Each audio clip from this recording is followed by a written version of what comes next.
Hello everyone, welcome back to DK education academy. तो कैसे हो आप लोग? आई होप सभी बहुत अच्छे हो गए अपने अपने घरों में।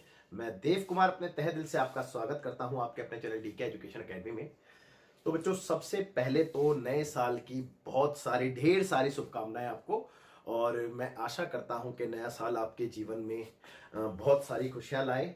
ठीक है। और 2020 जैसा भी था, ठीक है, इट्स ओके यार। बहुत सारी डिफिकल्टीज हमने देखी 2020 में, हर चीज को इनफेक्ट देख लिया। और ठीक है, इट्स ओके, उसके बारे में ज्यादा बात नहीं करते हैं। बस मैं भगवान से यही प्रे करता हूं आपके लिए कि 2021 आप लोगों के लिए बहुत अच्छा रहे। सभी के लिए मैं ऐसी प्रार्थना करूंगा। और हाँ बच्चों, एक और गुड न्यूज आपको देनी है। जैसा कि आप जानते हैं कि जो आपकी डेट शीट है वो थोड़ी सी पोस्टपोन हो गई है, यानी कि जो आपके एग्जाम्स मार्च में होते थे वो पोस्टपोन हो गए हैं लगभग 2 महीने। ठीक है। तो वो अब होंगे बेटा मई में। तो बच्चों, ये आप गुड न्यूज कहो तो गुड न्यूज भी कह सकते हो, बट एक्चुअली होता क्या है कि जब ऐसा कुछ आता है तो बच्चा थोड़ी सी लापरवाही भी बरतता है, क्योंकि जितना ज्यादा टाइम उतना ज्यादा वेस्टेज। ठीक है ना। तो भैया, टाइम को सही तरीके से यूज करना है आपने, वेस्ट बिल्कुल नहीं करना। ठीक है। तो बस मैं इतना ही कहना चाहता हूं। अब आपके जो एग्जाम्स हैं वो मई में होंगे, तो आपके पास अभी टाइम है बेटा, है ना, अच्छा खासा टाइम है। तो बच्चों, दम के जम के अच्छे से मेहनत करेंगे और एग्जाम्स में बहुत बेहतरीन करेंगे। ठीक है ना। तो चलिए स्टार्ट करते हैं अब आज का हमारा टॉपिक, जो कि है solution of exercise 13.1 chapter 13 surface areas and volumes, class 10th mathematics. तो बच्चों, स्टार्ट करते हैं अपने very first question, that is question number 1, जो कि पेज नंबर 244 एनसीईआरटी है। तो मैं क्वेश्चन पढ़ रहा हूं, आप भी फटाफट से रेडी हो जाइए अपनी अपनी एनसीईआरटी बुक और पेन कॉपी लेके, है ना। चलिए ठीक है। तो देखिए क्वेश्चन नंबर 1 में क्या लिखा है। कहता है कि to cubes each of volume 64 centimetre cube, यानी कि दो क्यूब्स हैं और जिनका वॉल्यूम जो है 64 सेंटीमीटर ईच है ना। एक का वॉल्यूम यानी कि 64 सेंटीमीटर क्यूब है।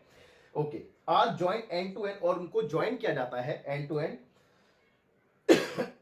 आगे कहता है कि find the surface area of the resulting cuboid. तो जो भी आपका मतलब क्यूबॉइड बनता है, आपने उसका सरफेस एरिया बताना है। कोई बड़ी बात नहीं, बहुत इजी क्वेश्चन है। बस आप थोड़ा सा ध्यान देंगे तो आपको समझ में आ जाएगी चीजें। देखिए भाई, सबसे पहले तो हम बात करते हैं दो क्यूब की।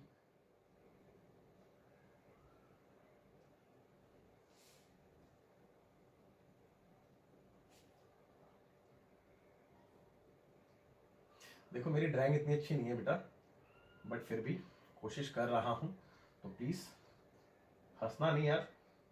ठीक है। ओके। एक ये क्यूब रहा और एक और क्यूब है। उन दोनों को ज्वाइन किया जाता है ना। और मतलब ये लगा लो इंटू टू कर देता हूं, यानी कि यहाँ पे दो क्यूब्स हैं आपके पास। ठीक है। इन दोनों को ज्वाइन किया जाता है, उनका वॉल्यूम आपको गिवन है। वॉल्यूम ऑफ ईच क्यूब जो है वो है 64 सेंटीमीटर क्यूब। अच्छा, अब इन दोनों क्यूब्स को क्या किया जाता है बेटा, एंड टू एंड ज्वाइन किया जाता है, जिससे कि एक क्यूबॉइड बनता है ना। चलिए बना के देखते हैं। कुछ ऐसा सा क्यूबॉइड बनेगा बेटा जब हम इसको एंड टू एंड ज्वाइन करेंगे।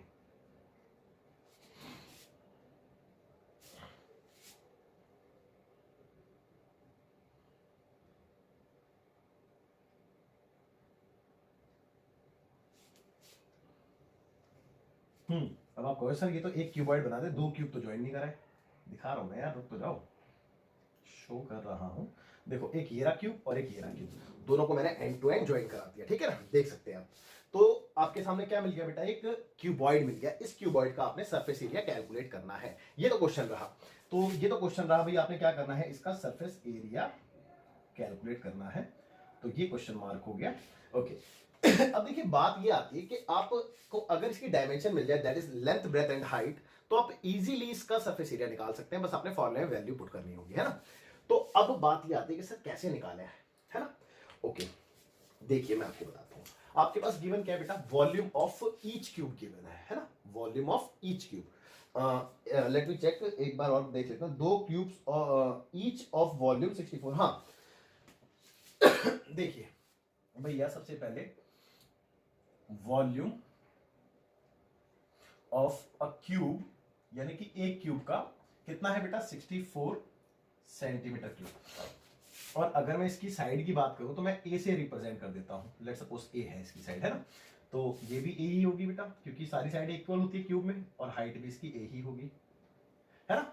ओके, तो बेटा क्यूब का वॉल्यूम का फॉर्मूला क्या होता है, मैंने आपको क्या बताया था, ए क्यूब, ये बताया था ना, इक्वल टू 64। अब भाई 64 किसका क्यूब होता है, चेक करो, 4 चौक 16 चौक 64, 4 का। तो भैया इट इंप्लाइज ए की वैल्यू कितनी आ गई बेटा, 4 सेंटीमीटर आ गई। भाई इसमें कोई डाउट है आपको, है ना। अब ए की वैल्यू 64 आ गई। अब ध्यान से देखना बेटा, ये क्या है, ध्यान से देखो, एक ए और ये दूसरा ए, तो मतलब दो ए मिलके क्या बना रही है, इसकी एक लेंथ बना रही है ना। दो ए मिलके क्या बन रही है बेटा, इसकी एक लेंथ बन रही है ना।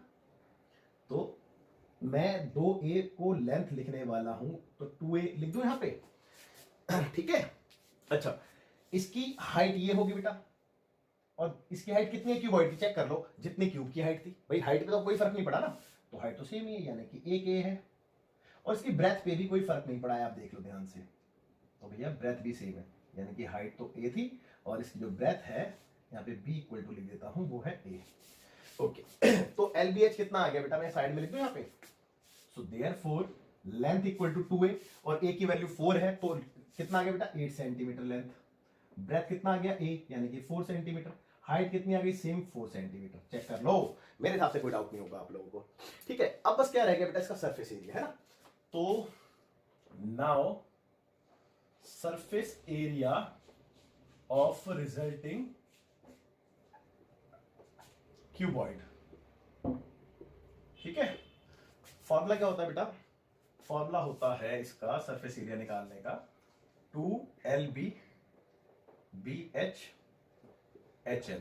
अब वैल्यू पुट करनी है खाली, सो 2L की वैल्यू कितनी है बेटा, चेक करेंगे 8 इंटू बी कितना है 4, प्लस बी कितना है 4, H कितना है 4, H4L 8, है ना। तो बस मल्टीप्लाई करना रह गया, 2 इंटू 8 चौक 32 32, प्लस 4 चौक 16, 8 चौक 32 32, तो 2, अभी कितना आ गया, 2 6 2 8, 8 2 10, 10 का 0, कैरी हुआ 1, 3 3 और 1 4, 4 3 7, 7 और 1 8, 80 आ गया बेटा, चेक करना है ना। ओके, तो 8 दूनी 16, यानी कि 160 सेंटीमीटर स्क्वायर। तो दैट्स योर आंसर। आप वीडियो को पॉज करके नोट कीजिए, फिर आगे देखते हैं। बच्चों देखते हैं क्वेश्चन नंबर 2, जो कि सेम पेज 244 NCERT है। तो मैं क्वेश्चन पढ़ रहा हूं, फटाफट से आप सुनेंगे, है ना। तो क्वेश्चन में लिखा है, a vessel is in the form of a hollow hemisphere mounted by a hollow cylinder. यानी कि जो एक वेसल यानी कि जो बर्तन है वो किस शेप का है बेटा, एक होलो हेमिस्फीयर की शेप का है। कुछ इस तरीके से देखिए, होलो हेमिस्फीयर, और आगे कहता है कि माउंटेड ऑन अ हेमिस्फीयर, और इसके I repeat, mounted by a hollow cylinder, और इसके ऊपर क्या रखा है बेटा, एक होलो सिलेंडर रखा है। हाँ,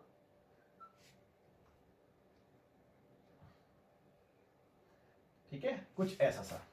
ओके, कहता है the diameter of the hemisphere is 14 centimetre. जो डायमीटर दे रखा है आपको हेमिस्फीयर का, तो वो कितना है बेटा, 14। तो डायमीटर इक्वल टू 14 सेंटीमीटर।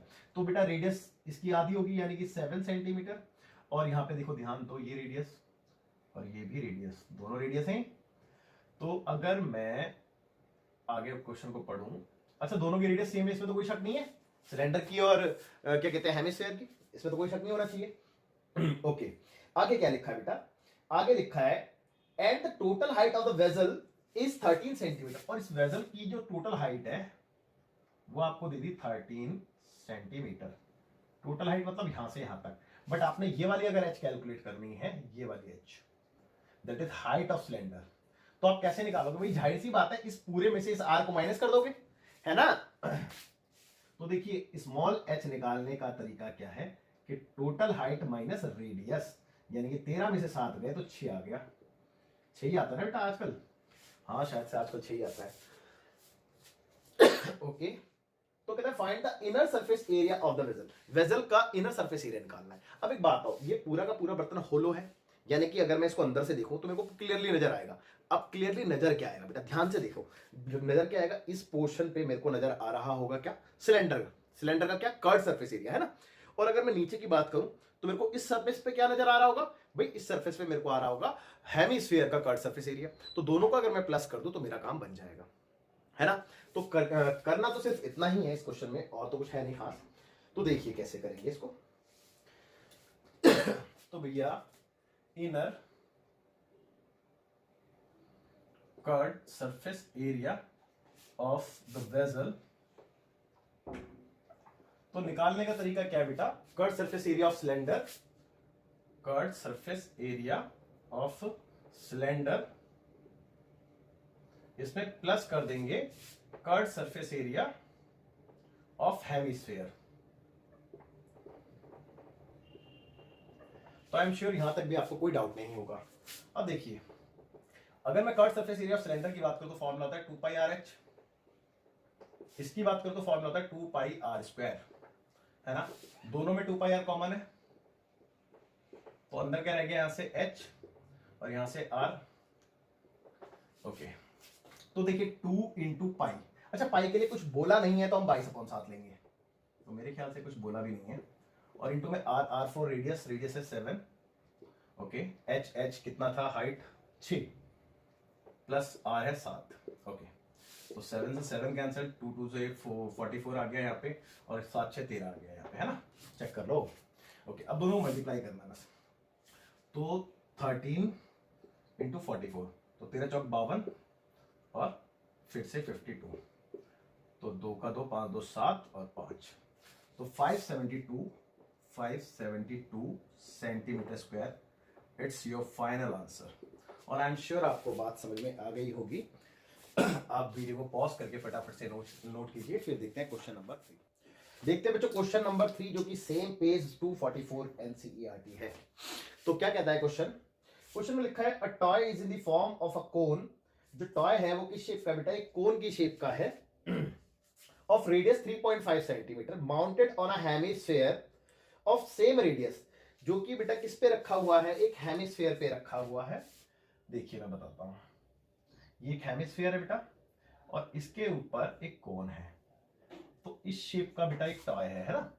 और ये बोला गया है क्वेश्चन में कि हेमिस्फीयर और कोन की रेडियस सेम है, ठीक है, ओके।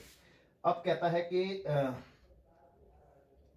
क्वेश्चन नंबर 3, सॉरी, इसकी रेडियस आपको दे रखी थी 3.5, तो मैं यहाँ पे मार्क कर देता हूँ रेडियस 3.5 सेंटीमीटर, यानी कि ये वाला पोर्शन या फिर ये वाला पोर्शन, दोनों ही याद होते हैं, ठीक है।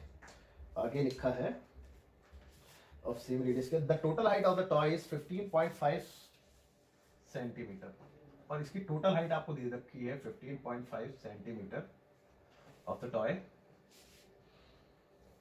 Find the total surface area of the toy. तो टॉय का आपने टोटल सरफेस एरिया निकालना है, तो total surface area of toy, question mark, ये क्वेश्चन है।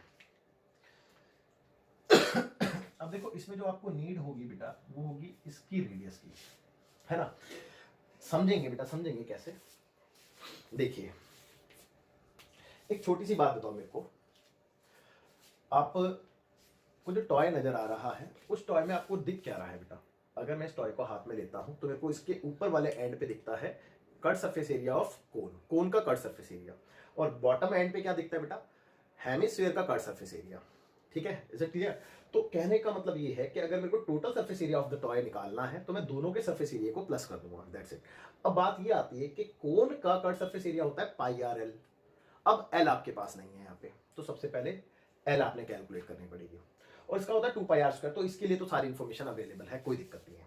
तो सबसे पहले एल के लिए हमने काम करना पड़ेगा, और एल जो है बिना एच के नहीं निकल सकती, तो उससे भी पहले आपको ये वाली एच निकालनी पड़ेगी, है ना। और इसको एल कहते हैं, that is slant height, okay. देखिए अब अगर मैं एच की बात करूं सबसे पहले, तो बेटा एच के लिए मैं टोटल हाइट में से रेडियस माइनस कर सकता हूं। तो टोटल हाइट कितनी है, तो आएगी 15.5 और माइनस 3.5 रेडियस। तो बेटा आप चेक करो, 5 में से 3 गया तो 2, यानी कि 12 सेंटीमीटर आ गया। मेरे हिसाब से यहां तक तो आपको डाउट नहीं होना चाहिए बिल्कुल भी, है ना, या है, नहीं है ना, ओके। अब एल निकालनी पड़ेगी बेटा, और एल के लिए मैंने आपको फॉर्मूला लिखवा रखा है। क्या होता है बेटा फॉर्मूला, यहाँ पे लिखेंगे L square equal to H square plus R square होता है, मैंने आपको बताया था। तो L square equal to H की बात करें तो 12 का स्क्वायर हो जाएगा बेटा, और प्लस आर फॉर रेडियस यानी कि 3.5 का स्क्वायर। तो एल स्क्वायर इक्वल टू 12 का स्क्वायर होता है 144, और 3.5 यानी कि 35 का स्क्वायर कितना होता है एक बार चेक करते हैं, यानी कि 25 और 3 चौक 12, 12.25 होता है ना। ओके तो बेटा दोनों को प्लस करके कितना आ गया, एल स्क्वायर बराबर देखो ना 12.25 और 144, तो दोनों को प्लस करके आ गया 4 2 6, 4 और 1 5, 1 का 1 है ना, तो 15 यानी 156.25 आ गया। तो यहां तक भी आपको कोई डाउट नहीं होना चाहिए। तो 156.25 ओके। तो बेटा L is equal to what, under root 156.25, और अगर मैं 2 मिनट के लिए इस पॉइंट को इग्नोर करूं तो नीचे 100 लिख सकता हूं, है ना। ओके अब बात ये आती है कि इसको रूट से बाहर निकालना है बेटा, है ना। तो उसको रूट से बाहर निकालने के लिए हमें थोड़ी सी कैलकुलेशन करनी पड़ेगी साइड में। तो देखते हैं बेटा क्या कैलकुलेशन होगी। तो 15625 को अगर मैं रूट से बाहर निकालूं तो मैं एक काम करता हूं, इसको सीधा सीधा 5 से कर देता हूं, क्योंकि मेरे को दिख रहा है 5 से चला जाएगा। तो 5 दिया 15, 5 से कम 5, 5 दूनी 10, 5 पंजे 25, फिर से 5 से 5 6 30, 5 दूनी 10, 5 पंजे 25, और 625 तो 25 का स्क्वायर होता है, पूरा पूरा 25 ही लिख देते हैं, है ना, हम जानते हैं क्योंकि। तो बेटा एक ये आ गया, एक ये आ गया बाहर, यानी कि यहाँ से एक 5 आ गया और यहाँ से एक 25 आ गया, तो कुल मिला के 50 का स्क्वायर होता है ये, है ना। कुल मिला के हमें ये पता चल गया, सॉरी 50 का नहीं, 25 इंटू 5 125 का स्क्वायर होता है, ठीक है। ओके तो यानी कि अगर मैं एल की बात कर रहा हूं तो एल आप कितना देख रहे हैं, आप ध्यान देंगे भाई, ऊपर से तो आ गया आपका 25 और 5, है ना, और नीचे 100 का, 100 किसका होता है बेटा, 10 का, तो नीचे 10 आ गया। अगर आप इसको फर्दर कैलकुलेट करना चाहो तो आप 25 पंजे 125, 125 और अपॉन में 10, तो 12.5 आप लिख सकते हो इतने सेंटीमीटर। ओके तो यहां तक भी आपको दिक्कत नहीं होनी चाहिए, मैं इसको रफ कर देता हूं। अब तो एल जब आपके पास आ चुका है तो बस अब कुछ बचता ही नहीं है क्वेश्चन में, और सीधा सीधा बस आपने टीएसए ऑफ टॉय निकाल देना। तो total surface area of toy, तो क्या होगा बेटा, pi R L plus 2 pi are square, ठीक है। तो देखो यहां से पाई आर कॉमन है बेटा, तो पाई आर कॉमन आ गया, तो विद इन ब्रैकेट क्या बचा, एल प्लस 2 आर, है ना। ओके तो पाई के लिए क्वेश्चन में कुछ नहीं बोला है, तो हम बाई से साथ ही लेने वाले हैं। तो 22/7 into are for radius 3.5,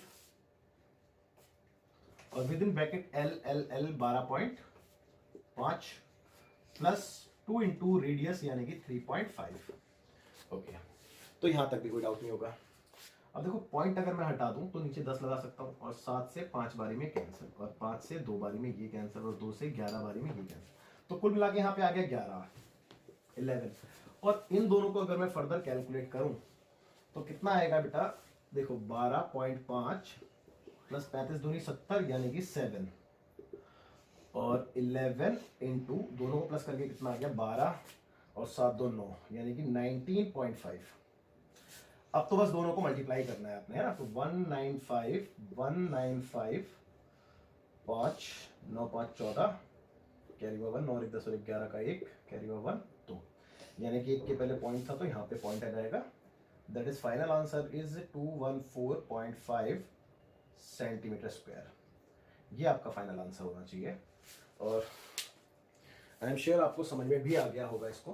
question क्या था, बहुत इजी क्वेश्चन था, आप वीडियो को पॉज करके नोट कीजिए। फिर देखते हैं क्वेश्चन नंबर 4 जो कि सेम पेज 244 एनसीईआरटी है। तो क्वेश्चन तो बहुत इजी है। क्या कहता है क्वेश्चन, कहता है कि क्यूबिकल ब्लॉक, एक क्यूबिकल ब्लॉक है of side 7 centimetre is surmounted bye a hemisphere, यानी कि क्यूबिकल ब्लॉक है जिसकी साइड आपको 7 सेंटीमीटर दे रखी है, और सरमाउंटेड बाय अ हेमिस्फीयर, और एक हेमिस्फीयर है ना, उसके ऊपर अब कहते हैं what is the greatest diameter the hemisphere can have, find the surface area of the solid. Okay तो देखो क्वेश्चन तो वैसे बहुत ही इजी है, अगर मैं फिगर बनाने की ट्राई करूं तो फिगर इसकी कुछ ऐसी सी बनेगी, देखिए ध्यान देना।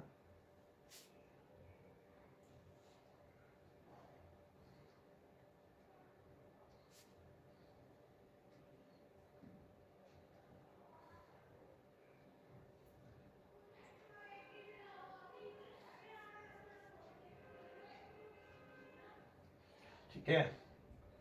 तो फिगर कुछ ऐसी सी बनेगी बेटा। तो ये क्यूबिकल ब्लॉक है, इसके ऊपर क्या है बेटा, एक हेमिस्फीयर है ना, सराउंडेड बाय अ हेमिस्फीयर। तो लेट्स सपोज कि अगर मैं इसके ऊपर हेमिस्फीयर एक रखता हूं,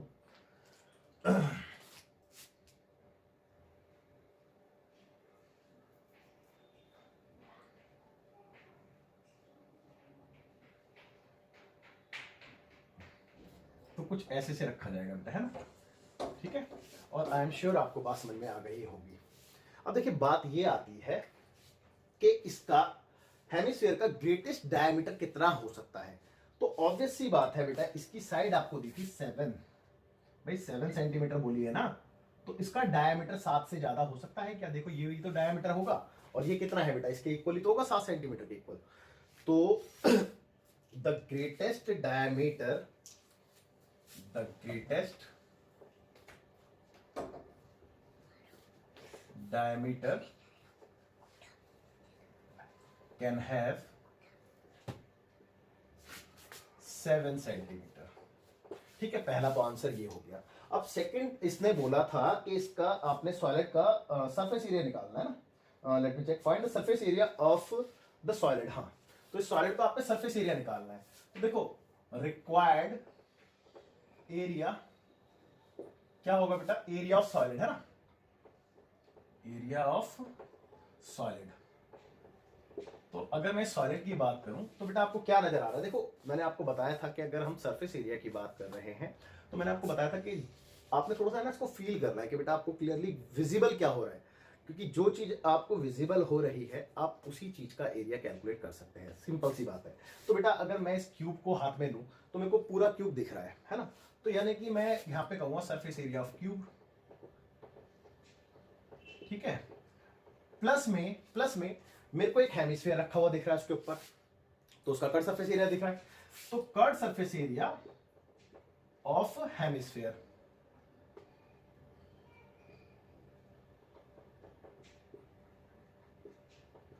ओके। लेकिन अगर मैं ध्यान से देखूं, जब मैंने इसके ऊपर एक सरफेस पे जब मैंने हेमिस्फीयर रखा होगा तो उसने एक सर्कुलर जगह वहां से रिमूव कर दी होगी, यानी कि जो आपको नहीं दिख रही होगी।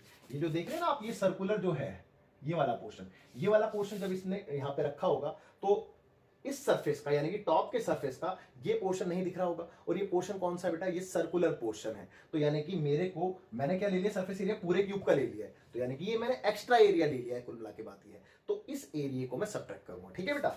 तो यहां से माइनस हो जाएगा किसका, एरिया ऑफ सर्कल है ना, तो एरिया ऑफ सर्कल या फिर एरिया ऑफ हेमिस्फेरिकल बेस है ना, बेस का एरिया कह सकते हैं ना, ठीक है। अब देखिए, तो फाइनली अब हमें पता चल गया कि कैसे प्रोसीड करना था क्वेश्चन में। तो अगर मैं बात करूं सरफेस एरिया ऑफ क्यूब की, तो वो होता है, क्या होता है बेटा, surface area 6 into side square. भाई अगर इसकी साइड ए से डिनोट कर रहा हूं मैं, तो क्या कह सकते हैं भैया, 6a स्क्वायर कह सकते हैं, है ना। ओके, अब हेमिस्फीयर का सरफेस एरिया क्या होता है, पाई आर स्क्वायर। अगर मैं सॉरी 2 पाई आर स्क्वायर, अगर मैं इसकी रेडियस को आर से डिनोट कर रहा हूं तो इसकी रेडियस कितनी होगी, अभी भी तो बताया भाई, डायमीटर इसका कितना हो सकता है, 7।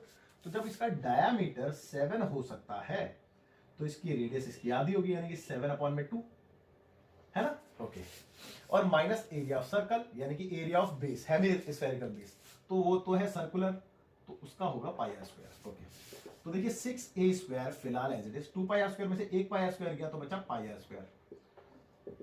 6 इंटू ए की वैल्यू कितनी है चेक कर लो, 7। तो 7 इंटू 7 प्लस पाई के रिगार्डिंग अगर कुछ नहीं बोला तो 22/7 लेंगे, तो कुछ नहीं बोला 22/7 ले लो। और इंटू में आर फॉर रेडियस कितनी है, 7/2 चेक कर लो, तो 7/2 2 टाइम्स आएगा, है ना। ओके, अब देखिए एक 7 से एक 7 तो कैंसिल हो गया। अब आप चाहो तो एक 2 से 11 भी कैंसिल कर सकते हो, और इसके बाद एक 7 को चाहो तो बाहर निकाल सकते हो कॉमन, अगर लेना चाहो तो। नहीं लेना तो कोई दिक्कत नहीं है ना, तो वैसे तो ले लेते हैं, मल्टीप्लाई करने में से थोड़ा सा बच जाएंगे। तो 7 मैंने अगर कॉमन ले लिया तो विद इन ब्रैकेट, एक तो देखो यहाँ से एक 7 गया तो 7 42 42 बचा यहाँ पे, है ना, प्लस यहां से जब एक 7 गया तो 11/2 बचेगा ऑनली, है ना। देखो ना, एक 7 कट चुका है, 2 कट चुका है, तो ऊपर बचा है 11 और ये 7 बाहर आ चुका है। तो 11/2 बचा ना यहाँ से, तो 11/2। अब फर्दर इसका एलसीएम ले लेंगे, तो 11 इंटू 42 इंटू 2 करेंगे तो 84 प्लस 11/2, यही आएगा बेटा। तो 7 इंटू, देखो 4 एक 5, 8 एक 9, 95/2 चेक कर लो।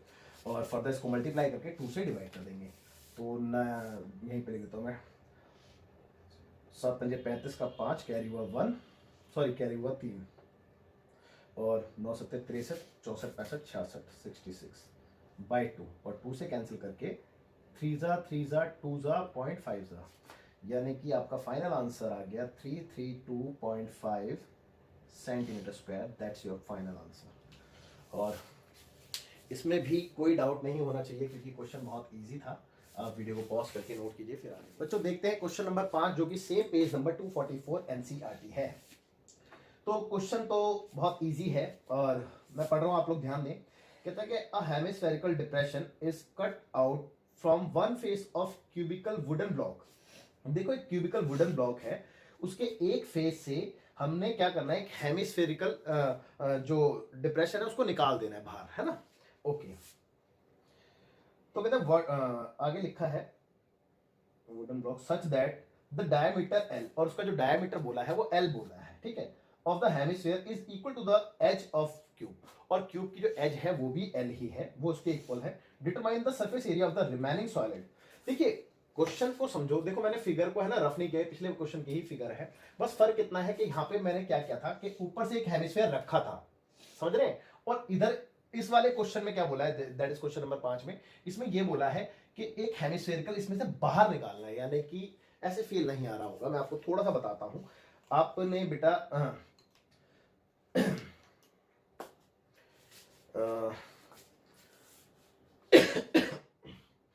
आपने बेटा आइसक्रीम खाई होगी, ठीक है, आइसक्रीम खाते हो तो आपने देखा होगा जो ब्रिक होती है आइसक्रीम की, उसमें से एक स्कूप होता है ना, स्कूप से आइसक्रीम यूं करके निकाल लेते हैं, ठीक है। तो आपने देखा होगा कि जो निकालते हैं तो पोर्शन कैसा हो जाता है, हेमिस्फेरिकल शेप का हो जाता है ना।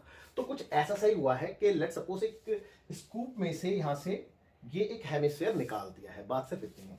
तो कहने का मतलब ये है कि अब ये ऊपर नहीं रखा, अब ये अंदर से निकला है ना, तो अंदर से निकला है ये। अब इसको थोड़ा सा फील करना पड़ेगा आपको, मैं इस फिगर को कंप्लीट कर देता हूं अब।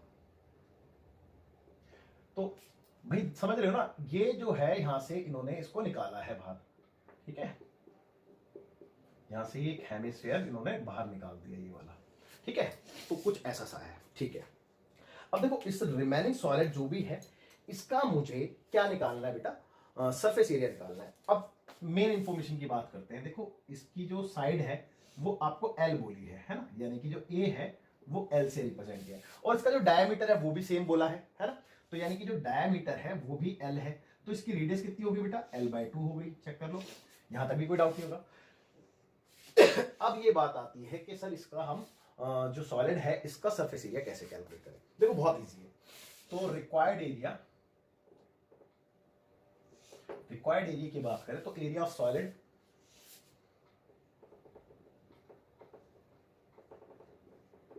लेकिन इस सॉलिड का एरिया कैसे निकलेगा। देखो फिर से वही वाली बात आती है कि आप थोड़ा सा ना इसको फील करो। तो मेरे को क्या दिख रहा है बेटा, मेरे को एक पूरा क्यूब दिख रहा है, आप मान लो कि मेरे को इस एंड पे भी पूरा मतलब क्यूब दिख रहा है, तो पूरा क्यूब दिख रहा है तो उसका एरिया 6a² होता है, ठीक है। अब प्लस में मैं अगर ध्यान दूं तो मैंने इस वाले सरफेस को देखा, तो मैंने यहां पे देखा कि मेरे को एक डिप्रेशन, किस चीज का डिप्रेशन बेटा, हेमिस्फीयर का डिप्रेशन नजर आ रहा है यानी कि कट सरफेस एरिया प्लस हो जाएगा of hemisphere, that is 2πr²। और अगर आप ध्यान से देखें तो अगर बेटा ये हेमिस्फीयर नहीं होता तो इस क्यूब के इस फेस में से ये सर्कुलर पोर्शन भी तो रिमूव हुआ है ना। देखो ना, सोच के देखो, अगर मैं इस पे एक सर्कल रख दूं तो ये पूरा क्यूब बनेगा नहीं बनेगा, यानी कि इस क्यूब में से एक सर्कल भी कम हो रखा है। तो आपने क्या लिया है, पूरा सरफेस एरिया का फॉर्मूला लिया है, तो उसमें से एक सर्कल का एरिया माइनस करना पड़ेगा आपको, है ना। तो आपने एक सर्कल का एरिया माइनस कर दिया, अब ये कंप्लीट है, ठीक है। अब देखिए 6a की बात करें तो a कितना है, l है, तो 6l² प्लस 2πr² में से 1πr² गया तो बचा πr², πr²। अब r की बात करें तो L/2, तो L/2 इंटू L/2 भाई क्योंकि आर पे स्क्वायर था ना, देखो ना 2 पाई आर स्क्वायर में से 1 पाई आर स्क्वायर गया तो बचा पाई आर स्क्वायर। क्लियर है? और मेरे हिसाब से आपका आंसर कुछ ऐसा सा ही छोड़ा हुआ है, लेकिन फिर भी मैं एक बार आंसर जरूर चेक करूंगा कि कहां पे छोड़ा है। ठीक है, तो एक बार आंसर चेक कर लेते हैं, उसके अकॉर्डिंग मैं कैलकुलेशन करूंगा, क्योंकि इस क्वेश्चन को देख के लगता नहीं कि पाई की वैल्यू डाली होगी। तो 13.1 एक्सरसाइज का क्वेश्चन नंबर 5 कुछ इस प्रकार इसका आंसर लिखा है 1/4। मैं यहाँ पे साइड में लिख देता हूँ 1/4 with in bracket L square, sorry with in bracket नहीं, इनटू में एल स्क्वायर, और विद इन ब्रैकेट है पाई प्लस 24।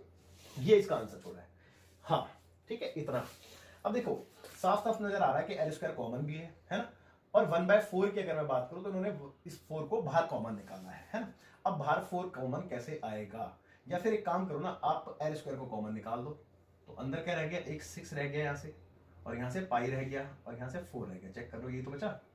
और फर्दर एल ऐसे ही रहा, और 6 चौक 24 हो गया बेटा, एलसीएम लोगे तो आप, प्लस पाई अपॉन में 4 है ना। अब देखो 4 आ गया बाहर, तो 1/4 बाहर आ गया इंटू में एल स्क्वायर, और with in bracket pi plus 24। यही था ना आंसर। लेकिन इतने स्क्वायर यूनिट, हमेशा एरिया जो होता है बेटा यूनिट स्क्वायर में होता है। ठीक है, तो इतने स्क्वायर यूनिट,